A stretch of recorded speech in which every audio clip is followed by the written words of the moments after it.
If you like this video, don't forget to subscribe, like, share, and comment.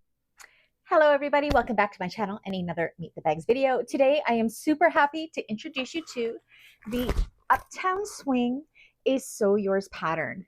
Isn't she cute? Let me show you some of the amazing features of this bag.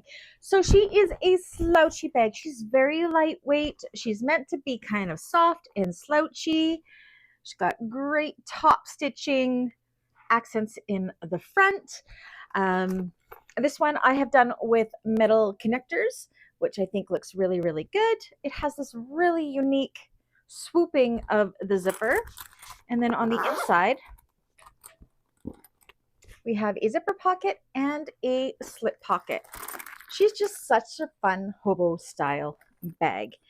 This one is best to be made in softer vinyls. This one I have made in a Luxxe vinyl. As you can see, it just gives it that perfect amount of slouch and everything. Yeah, she's just a classic bag.